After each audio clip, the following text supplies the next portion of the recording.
is Yasin Muhammad, aka Cypher Deen. I'm 17 right now, and I'm from Roosevelt, New York. This is TKO. My name is D.HiBBZ, aka D.HiBBZ. I'm 18 from Baldwin, New York.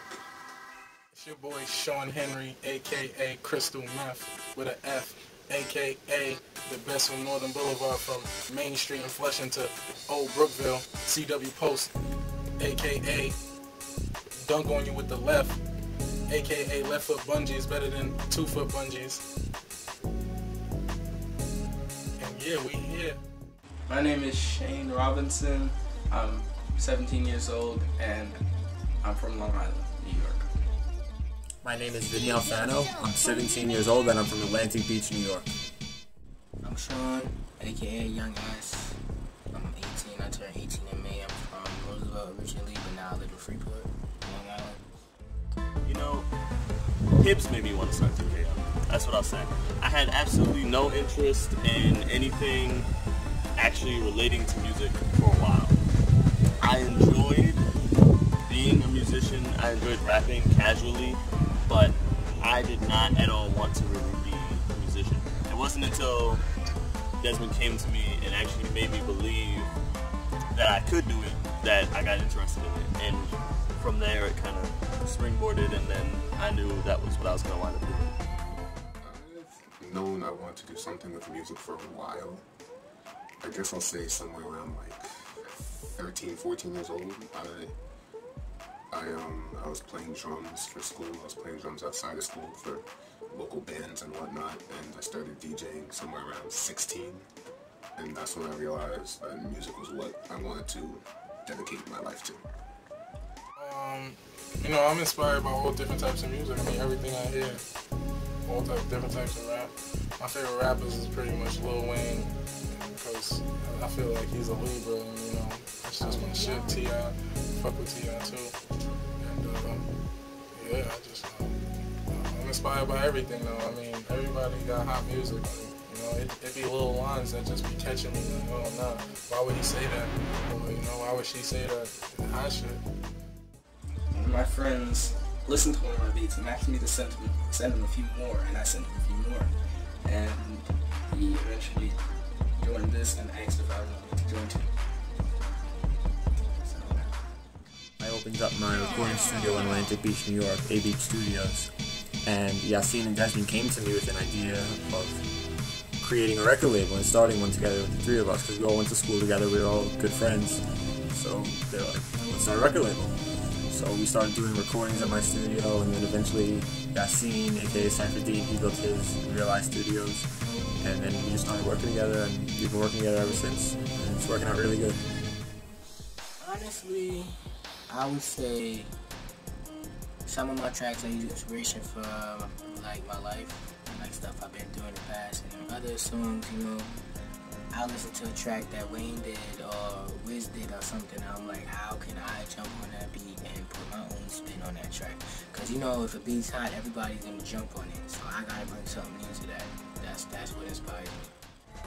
An artist, my goals are to be more than an artist. My goal is to make my followers believe that things like music are only as important as being educated is, only as important as actually having drive in the world is. I want to introduce live instruments back into things like hip-hop, because that's been lacking. So I play, you know, harmonica, piano, want those to become recognized, and I just want to be individual. I want to stand out from everyone else. I don't want anybody to ever be able to say, yeah, he sounds just like, you know, whoever.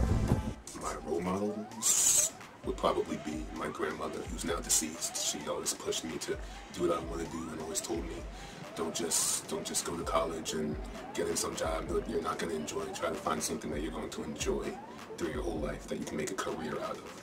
And also my role models are people like Jay-Z, people like Lil Wayne, who have really branded themselves and really created these multi-million-dollar empires out of their music. Oh man, I'd probably go to like a Jay-Z, Kanye, Lil Wayne, Drake concert. That'd be some nice shit with T.I. just introducing them, like, this shit probably be hotter than all four of they shits, like with Jeezy and Wiz just chilling, like smoking L's with fucking, what? Nah, I don't even, what? But yeah, don't forget Usher and Music Soul Child opening up for them at the end, like, you know, when niggas is tired of hearing all that rap, niggas come, us Music Soul Child come through, yeah. My favorite part is seeing what I do, what the artists do after I'm done with the beat. The largest part of the music industry depends on what your role is and what you're trying to play and what you're trying to achieve. I think for an artist it would be gathering a fan base and selling records because not many people buy music nowadays. I think for someone who has a studio would be advertising their studio. I think for someone who's a producer would be finding artists who are willing to let them be produced by that person. It's different for everyone, but the music industry is kind of a struggle nowadays, especially with things like FrostWire, LimeWire, even though LimeWire is down now. But it's a struggle because music's being shared for free and not many artists have been succeeding because of the fact that they have been making money. So I think the music industry is very difficult if you want to break into it, but it can be done. I got two, but I have to say number one is Lil Wayne. That's number one. Number two is Wiz Khalifa. Those are my dudes. I would describe my music as very difficult to define. I would say I don't stick in any one genre. I kind of just do what pleases me.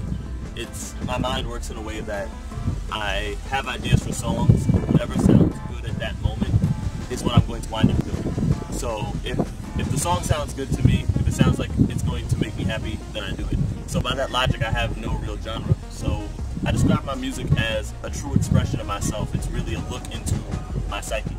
To be able to give young people, the next generation, the chance to express themselves the way they want to. A lot of times when artists get into the music industry, they're told what to put out and what kind of sound they should have. I don't want to be able to do that. I want people to be able to hear. I want the music to come from the artist's soul. I don't want it to be something I told them to do. And I want them to be able to get paid what they deserve for what they sell. I don't want to tell them they're going to get 20% of everything they sell, because I don't think that's right at all. Me and Vinny, we used to make music like in high school, free ninth period. That's pretty much how we started. Free ninth, he would have a guitar, and we would just link up. I would just be rapping, and he would be playing his guitar. That shit didn't even really go together well, but it was just the fact that we collaborated, and it brought us here today. So the shit we used to make in high school was hot, and we just never really recorded shit. We used to just be doing it for fun. I kind of knew that I wanted to produce music when I was a little kid. I liked making music on piano, and it bloomed from there. I think that some goals for TKO would be for our artists, not necessarily wanting that celebrity stardom, but wanting their music to be known and be famous. Not themselves as a person, but their music and their message, whatever the message may be, whatever they're trying to send out. I think they want their music to have a fame level and a success level that's very high. And I think that collaborating with anyone and everyone that we can get our hands on or that we can work with, that's a goal. We want to work with everyone. If you're there and you're watching this, we want to work with you. Try it. Just send us a message on Facebook, on YouTube, whatever. Email us. And we're interested in working with people. We're interested in networking. We're interested in doing a lot of things. I honestly say, depending on what it's for, if it's something real serious, anywhere from a couple hours to a few days, because I try and perfect it. But if I just got something that I need to get out, anywhere from 2 to 15 minutes. My favorite thing about the music industry is the kind of people it attracts. No one who's in the music industry is bland. They all have something individual and special about them, something that they want to do, accomplish, or change. What I don't like about the music industry is how it asks people to change those things that made them special in the first place. There are a lot of artists who have gotten into where they've gotten by being the individuals that they are. And sometimes the music industry asks them to change those aspects about themselves, even when that's not correct. And so I'd have to say that's my least favorite thing. A normal day in the studio is getting to the studio, probably eating, because I like to eat a lot. And then we talk, we BS for a while, catch up with each other, talk about whatever's been on our minds, or talk about a new concept for a song or whatever. And then recording, and sitting there recording over and over and over again until we get it right. I mean, in the music industry, I hear a lot of mixed reviews about it, but personally, I wanted to make music like on a personal level, probably like for a long time, since like middle school, like 6th, 7th grade. I wanted to have my own personal collection of music, like just to hear myself, pretty much just to see how I could, you know, put some shit together. I would probably be into some kind of other art, making films or something. I know that when I'm mixing or when I'm mastering or when I'm editing or recording music, I always try to have something unique that no one else has ever heard before. I used to be, I still am a rock musician. I play guitar, bass, drums, piano, and I like mixing elements of rock music with elements of hip-hop and rap just because I think that some magic can happen from it. I think it's really cool. You know that I mix things a certain way, and Yassine mixes, and Cypher Deen, Yassine, he mixes his things a certain way that might be different than mine. Down because we have quite an eclectic group of artists, and each artist has their own voice, and when we mix them together, especially when we mix voices together, you get something magical that happens. I'd honestly have to say Wiz, because I'm looking at some of Wiz like his concert footage, and that's pretty exciting. I wouldn't mind being in that atmosphere. It's funny, I think a while ago my musical inspirations would have been people like Nas, Lupe Fiasco was definitely, in my personal opinion, one of the better artists of our time. Jay-Z, you know, all the people, Tupac, you know, I think everybody gets the props they deserve, you know. But out of the way, people also like Jack Mind Tricks, or people like the Mortal Technique was actually excellent. What made me want to start TKO with Cypher Deen is, I want to say somewhere around, sophomore year, so we were like 15, we attempted to start a music group called The Cycle, and that didn't go anywhere at all. So later when I was listening to him rap, because I think he's probably one of the most talented out there right now, even though you may or may not know him yet. And just listening to friends around me who are all talented but didn't have the platform to get there, I wanted to be able to be the person to help them do that. I wanted them to be able to express whatever they wanted to express and put it out there for the world to hear. But really, freestyling is when you freestyle like 2 days in a row, you'll realize you're better than the second day. You'll realize you was better than the first day, and it just makes you want to get better at rap. So freestyling is pretty much how I even got into rap.